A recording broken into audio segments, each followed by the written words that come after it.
Атым Мурат. Мен бир курулуш компаниясында иштегем. Ар дайым таза ак ниет менен иштечүмүн. Бирок бир күнү адилетсиздикке туш болом деп ойлогон эмесмин.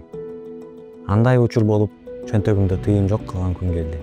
Биздин жумуш эртең мененки саат 8-де башталып, кечки 6-га чейин уланчу. Түшкү тыныгуу үчүн 1 саат убакыт берүүчү. Биздин бригадада 7 киши иштечүбүз. Мен расмий келишимсиз иштечүмүн. Айлыкты накталай берчү.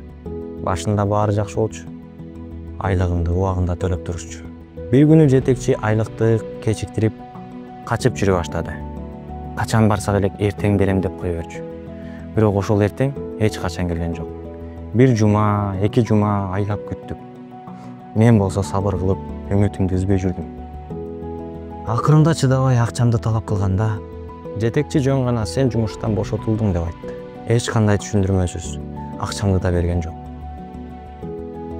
Эмне кылаарымды билбей, ойлонуп жүрдүм.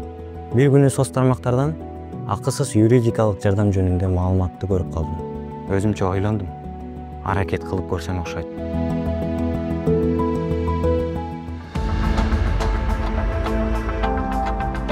Юрист мени угуп, эмне кылыш керек экенин түшүндүрүп, биз жардам беребиз деди. Чын эле жардам беришти. Бардык документтерди даярдап, сотко до арыз жаздык. Сотто бир аз толкундандым. Эмне болот деп корктум. Бирок юрист Айнуранын жардамы менен сот чечими менин пайдама чыкты. Мурдагы жетекчим айлыгымды гана эмес, моралдык чыгым үчүн дагы компенсация төлөп берүүгө милдеттендирилди. Ошондо түшүндүм. Эгер юристтер болбогондо акчасыз эле калмакмын. Мурат мырза юридикалык жардам кызматына өз маселеси менен кайрылды. Анын жетекчиси айлыгын төлөбөй, мыйзамсыз жумуштан бошоткон экен. Мыйзамдарга ылайык расмий эмгек келишими түзүлбөсө дагы айлыгы төлөнүш керек.